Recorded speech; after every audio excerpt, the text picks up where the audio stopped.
Hello everyone, நான் Madan Gowri and hello my dear MG squad.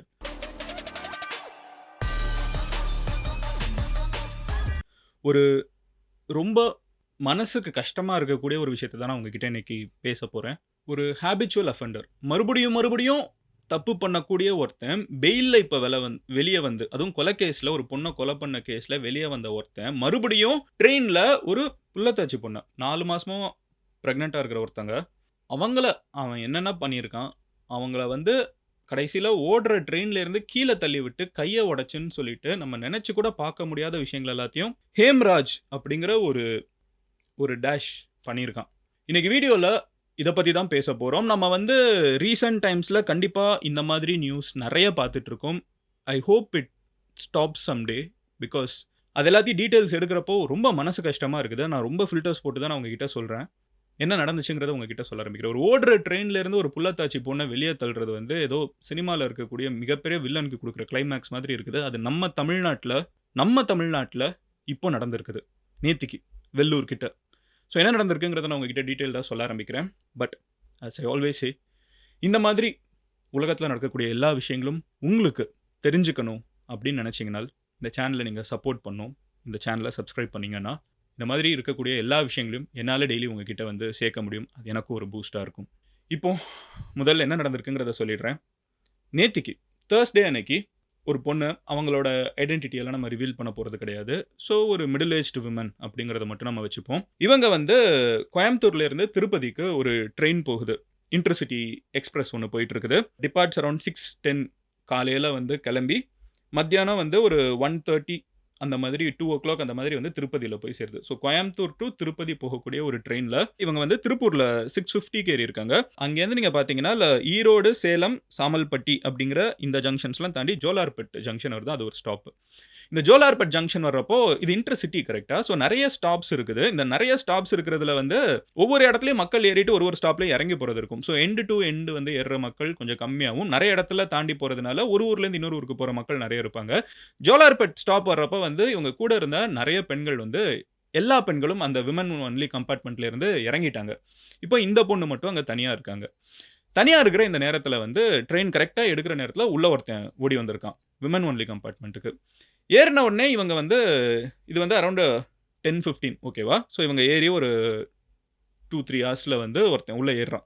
இவன் ஏறுன உடனே அவங்க சொல்றாங்க, "இது விமன் ஒன்லி கம்பார்ட்மெண்ட்ப்பா. நீங்க ஏறக்கூடாது" அப்படிங்கிறான். அந்த பையன் சின்ன பையன். இவங்களுக்கு வந்து ஒரு மிடில் ஏஜ்டு விமன். ஸோ இவங்க வந்து, "இங்க ஏறக்கூடாதுப்பா" அப்படின்னு சொல்றாங்க. அந்த பையன் இருந்துகிட்டு, "இல்ல ட்ரெயின் எடுத்துட்டாங்க. இப்ப நான் இறங்க முடியாது. அடுத்த ஸ்டேஷன் வரட்டும். நானே இறங்கி போயிடுறேன். அதுவரைக்கும் பெருசா பிரச்சனை பண்ணாதக்காங்கிற" மாதிரி பேசி விட்டுட்டான். அதுக்கப்புறம் அவன் என்ன பண்றான்னா, 2, 3 டைம் அங்க இங்கன்னு நடந்து போய்க்கிட்டே வந்துட்டு இருக்கான். இவங்க முதல்லயே இவன பார்த்த உடனே சம்திங் ஃபிஷ்ஷிங்கிறதுனால தான் இத சொல்லியிருக்காங்க. அதுக்கப்புறம் இவன் அங்க இங்கன்னு போயிட்டே இருக்கான். அப்புறம் ரெஸ்ட் ரூம்குள்ள போயிருக்கான். கொஞ்ச நேரம் ஆள காணோம். மறுபடியும் அவன் வெளிய வந்துட்டு என்ன பண்றான்னு பார்த்தீங்கன்னா, இவங்க அங்க உட்கார்ந்துட்டு இருக்காங்கல்ல, இவங்கள வந்து பிசிக்கலா தொட போகுறான். அவங்க வந்து சொல்றாங்க, "இந்த மாதிரி நான் பிரெக்னன்ட்டா இருக்கேன். எனக்கு 4 மாசம் இப்படிலாம் பண்ணாதப்பா. தயவு செஞ்சு புரிஞ்சுக்கோ. நீ இறங்கு. அடுத்த ஸ்டேஷன்ல இறங்கி போயிடு" அப்படின்னு சொல்றாங்க. அவன் அத மீறி இவங்கள எவ்வளவு தொல்ல பண்ண முடியுமோ அதெல்லாம் பண்றாங்க. அவங்களுக்கும் இவங்களுக்கும் வந்து கை கலப்பு ஏற்படுது. 2 பேரும் மாத்தி மாத்தி முடியாதுன்னு தள்ளுறாங்க, முன்னாடி போறாங்க. ஸோ ஃபைனலி இவங்க என்ன ரியலைஸ் பண்றாங்கன்னா, இவன் இன்டென்ஷன் என்னன்னு தெரிஞ்சிருச்சு, என்ன பண்றான்னு புரிஞ்சிருச்சு.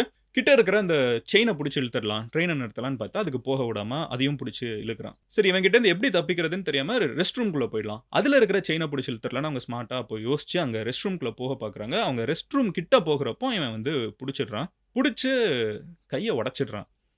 கேட்கறதுக்கு ரொம்ப கஷ்டமா இருக்குது. ஒரு புள்ளத்தாச்சி பொண்ணோட கைய இவன் உடைச்சிடுறான். இவங்க ஒரு கைய மட்டும் ஒழுங்கா வச்சுக்கிட்டு அவன் கூட சண்டை போட்டுட்டு இருக்காங்க. அப்ப அவன் புடிச்சு வெளிய தள்ளுறான். வெளிய தள்ளுறப்போ அந்த அந்த கம்பி இருக்குல்ல, வெளிய நம்ம ஒரு ட்ரெயின் நம்ம எல்லாரும் பார்த்திருப்போம். ஸோ அந்த கம்பிய வந்து அவங்க புடிச்சுக்கிட்டு ஒரு கை உடைஞ்சு, ஒரு கையில அவங்க வெளிய தொங்கிட்டு இருக்காங்க. ஒரு பாயிண்ட்க்கு மேல அவங்களால வந்து அங்க புடிக்க முடியல. மயங்கி கீழ விழுகுறாங்க ட்ரெயின்ல இருந்து. விழுந்து அவங்க எங்க விழுகுறாங்கன்னு பார்த்தீங்கன்னா, ஒரு கேவி குப்பம் அப்படின்னு சொல்லப்படக்கூடிய ஒரு பர்ட்டிகுலர் ஏரியா வெள்ளூர் கிட்ட இருக்குது. இந்த இடத்த தாண்டுறப்போ இவங்க லிட்டரலா ஓடிட்டு இருக்கிற ட்ரெயின்ல இருந்து ஒரு 4 மாச பிரெக்னன்ட் விமன் வந்து கீழ விழுகுறாங்க. இவங்க இந்த ட்ரெயின் டிராவலே எதுக்கு எடுத்திருக்காங்கன்னு பார்த்தீங்கன்னா, ஹஸ்பண்ட் வீட்ல இருந்து அம்மா வீட்டுக்கு அவங்க போயிட்டு இருக்காங்க. ஓகேவா? பிரெக்னன்சி டயத்துல. ஓடிட்டு இருக்கிற ட்ரெயின்ல இருந்து அவங்க கீழ விழுந்துடுறாங்க. விழுந்த உடனே இந்த ரயில்வே கேங்மேன் அப்படின்னு ஒருத்தவங்கள சொல்லுவாங்க. இந்த ட்ரெயின்லாம் ட்ராக்லாம் சரியா இருக்கான்னு பார்த்துக்கக்கூடிய ஒரு பெர்சன். அவங்க வந்து இப்படி ஒரு பொண்ணு அடிபட்டு கீழ கிடக்கிறது. கை உடைஞ்சிருச்சு ஃப்ராக்சர். முகம், கை, கால் எல்லா இடத்துலயும் அடி. கீழ வந்து கிடக்குறாங்க. 2 ட்ராக்குக்கு நடுவுல கிடக்குறாங்க. ஓகேவா? இந்த கேங்மேன் இத பார்த்து பதறி போய் என்னம்மா என்னாச்சுன்னு சொன்னோனே, ஹஸ்பண்டுக்கு கால் பண்ணி சொல்றாங்க. ஹஸ்பண்ட் தான் சொல்லியிருக்காங்க, இவங்க பிரெக்னன்ட்டா இருக்காங்க. இந்த பொண்ணு அவ்வளோ பேச முடியல. அவங்க வந்து ஒரு மாதிரி மந்த நிலையில தான் இருந்திருக்காங்க, விழுந்த வேகத்துல. அப்புறம் கிட்ட இருக்கிற ஒரு ஹோட்டல்காரங்க, அவங்க ஓடி வந்து அவங்களுக்கு தண்ணி குடுத்து, கிட்ட ஒரு ஆம்புலன்ஸ கூப்பிட்டு அவங்கள ஹாஸ்பிட்டலுக்கு அனுப்பிச்சு வச்சிருக்காங்க. ஹாஸ்பிட்டல்ல அவங்களுக்கு மல்டிபிள் ஃப்ராக்சர்ஸ் இருக்குது.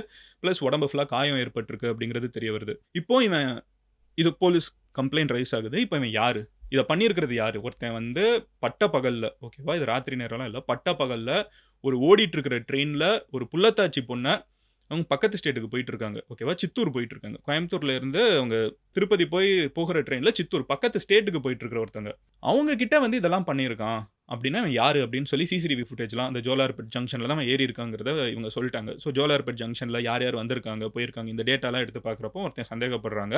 கடைசியில அவன பிடிச்சிடுறாங்க. அவன் வெள்ளூர் கிட்ட தான் இருக்கான்னு சொல்றாங்க. ஸோ இவன பிடிச்சு பார்த்தா அவன் ஹேம்ராஜ் அப்படின்னு தெரியுது. ஹேம்ராஜ் யாருன்னு பார்த்தீங்கன்னா, இப்போ தான் இவன் யாருன்னு தெரிய வருது. இவன் ஆல்ரெடி இதே மாதிரி ரயில்வேஸ்ல ட்ரெயின்ல வந்து ஒரு பொண்ண கொள்ளையடிச்சதுக்கு ராபரிக்கும் அ அப்புறம் வந்து அவங்கள நெறைய தப்பு அவன் பண்ணியிருக்கான். ஓகேவா? ஸோ மெயினா கொள்ளையடிச்சிருக்கான். ஆல்ரெடி ஒரு பொண்ண ட்ரெயின்ல. அதுக்காக வந்து அவன் ஜெயில்ல போடப்பட்டிருக்கான். இன்னொரு விஷயம் என்னன்னு பார்த்தீங்கன்னா, இவன் ஒரு பொண்ண கொலையே பண்ணியிருக்கான். அதுக்காக இவன் ஜெயிலுக்கு போயிருக்கான் மறுபடியும். அண்ட் அதுக்கு பெயில்ல வந்திருக்கான். அண்ட் கூண்டாஸ் ஆக்ட் இவன் மேல போடப்பட்டிருக்குது. கூண்டாஸ் ஆக்ட்னா வந்து இவங்க வந்து ஹேபிச்சுவல் அஃபெண்டர்ஸ். மறுபடியும் தப்பு பண்ணிருப்பாங்க. இவங்க சொசைட்டில என்னைக்குனாலும் தப்பு பண்ணக்கூடிய அளவுக்கு ஆட்கள் அப்படின்னு சொல்லிட்டு கொஞ்சம் ஸ்பெஷல் ஆக்ட்லாம் போடுவாங்க. அந்த ஆக்ட் இவன் மேல போடப்பட்டிருக்குது. ஸோ இவன் இத வந்து ஃபர்ஸ்ட் டைம் பண்றதில்ல. ஒரு ஓடுற ட்ரெயின்ல இருந்து ஒரு பிரெக்னன்ட் பொண்ண கீழ தள்ளி விட்டு அவங்க கெஞ்ச வேணான்டா, வேணான்டான்னு சொல்ல ஒரு எல்டர் வுமன் இவனுக்கு கீழ தள்ளி விட்டு இதெல்லாம் பண்ணியிருக்கான். கடைசியில இது ஒரு சின்ன பையன் தான் பண்ணியிருக்கான். ஸ்டார்ட்டிங்ல அவன் வந்து எதுவுமே தெரியாத மாரி நடிச்சு, சின்ன பையன் எதுவும் தெரியாது. பார்த்தா எல்லாத்தையும் இவன் தான் பண்ணியிருக்கான்னு இப்போ தெரிய வந்து, இப்போ போலீஸ் வந்து அவன கஸ்டடியில எடுத்திருக்காங்க. இப்போ இவன கஸ்டடியில எடுத்து ஜெயில்ல போட்டாச்சு. தண்டிக்கப்படுவான். கோர்ட் அவன் ஆக்ஷன் செய்யும். போலீஸ் அவங்க கடமைய செஞ்சுருச்சு அப்படின்னு நம்ம முடிச்சுட்டு போக முடியாது. காரணம் என்னன்னு பார்த்தீங்கன்னா, இந்த மொத்த இன்சிடென்ட்டும் தவிர்த்திருக்கப்படலாம் அப்படிங்கிறது தான் எதார்த்தமான ஒரு உண்மை. அவங்க கம்பார்ட்மெண்ட்ல ஏறுறாங்க. லேடீஸ் கம்பார்ட்மெண்ட்ல ஏறுறாங்க. அந்த இடத்துல ஏன் தேவைப்படக்கூடிய செக்யூரிட்டி புரொவைட் பண்ணப்படல. ரயில்வே ஸ்டேஷன்ல ஒரு ஆம்பள வந்து ஒரு விமன் கம்பார்ட்மெண்ட்குள்ள ஏறுறப்போ, ஏன் வந்து அங்க ஸ்டேஷன்ல இருக்கிற எந்த போலீஸும் அத தடுத்து நிறுத்தல. அங்க எத்தன போலீஸ் இருந்தாங்க, உள்ளுக்குள்ள என்டர் ஆகுறது யாரு, எக்ஸிட் ஆகுறது எத்தன பேருங்கிறத பார்க்கறதுக்கு. அவங்க வந்து கத்தலாம், எப்படியாவது இத வந்து வெளிய தெரிவிக்கலாம் அப்படின்னு நெனைக்கிறப்போ, கிட்ட இருக்கிற கம்பார்ட்மெண்ட்ஸ்லேருந்து யாரும் கேட்க வரல. யாருக்குமே இது தெரியவும் இல்ல. ஒரு செயின் அவங்க இழுக்கலான்னு போகிறப்போ, அதுக்கு ஒரு செயின் மேல இருக்குது. அவங்களால எடுக்க முடியல. இப்படி ஒரு தப்பு நடக்குது. அப்போ அந்த செயின வந்து நம்ம பெட்டரா பிளேஸ் பண்ண முடியுமா? ஒரு எமர்ஜென்சினா யாருனாலும் ஈஸியா பிளேஸ் பண்ற மாரி. இது கூட ஸ்ட்ரக்சரல் இஷ்யூ. பட் அந்த இடத்துல செக்யூரிட்டி இருந்திருக்க வேண்டிய ஒரு விஷயம் இருக்குல்ல. அது 100% ரயில்வே போலீஸ் அங்க வந்து இருந்திருக்கலாம், இருந்திருக்கணும். இருந்திருந்தாங்கன்னா இது தவிர்த்திருக்கப்பட்டிருக்கலாம். பட் இது நடந்திருக்குது. 2வது ஜுடிஷியலா ஒருத்தங்களுக்கு பெயில் குடுக்குறாங்கன்னா, கண்டிஷனல் பெயில்ல தான் வெளிய வந்திருக்கான்னு சொல்றாங்க. பெயில் குடுக்குறாங்கன்னா, இவன் பெயில்ல வெளிய இருக்கிற காலகட்டத்தில எந்த தப்பும் பண்ண மாட்டாங்கிற நம்பிக்கையில தான். அப்போ ஜுடிஷியரி சிஸ்டம் குடுத்த பெயிலையுமே ஒருத்தன் மிஸ்யூஸ் பண்ணி வெளிய பண்ணிருக்கான்னா, அந்த பெயில் அவனுக்கு கிடைச்சிருக்க கூடாதுன்னு நம்ம இன்னொரு விஷயத்த சொல்லலாம். இவன் வந்து பெரிய பவர்ஃபுல்லான ஆளோ, பெரிய இன்ஃப்ளூயன்ஸ் இருக்கிற ஆளோ ஒண்ணுமே கிடையாது. அவனுக்கே இப்படிலாம் பண்ண முடியுதுன்னா, இங்க பவர் இருக்கிற, இன்ஃப்ளூயன்ஸ் இருக்கிற எத்தன பேரு ரேடார்லயே வராம இருப்பாங்க கடைசி வரைக்கும்ங்கிறத யோசிச்சு பாருங்க. இது இப்போ நம்ம தமிழ்நாட்டுல நடந்திருக்குங்கிறது உண்மையிலேயே எனக்கு இது விஷுவலா யோசிச்சு பார்த்தேன்னா தலைவலி தான் வருது. ரொம்ப மனசுக்குள்ள அதனால கல்லாக்கிட்டு தான் இத நான் பேசிட்டு இருக்கேன். நம்ம ஊருக்கு கல்யாணம் பண்ணி ஒருத்தவங்க வந்திருக்காங்க. அவங்க பிரெக்னன்ட் ஆகுறாங்க. மறுபடியும் அவங்க அம்மா வீட்டுக்கு போறாங்க. போற வழியில இப்படி ஒரு விஷயம் நம்ம மண்ணுல நடந்திருக்குங்கிறது அப்சல்யூட்லி சேட். அண்ட் கொஞ்ச நாளுக்கு முன்னாடி தான் நம்ம அண்ணா யுனிவர்சிட்டி பத்தி பேசினோம். ஈசிஆர்ல என்ன நடந்துச்சுங்கிறத பத்தி நம்ம போலீஸ் 2 பேர கூப்பிட்டு உட்கார வச்சு பேசினோம்.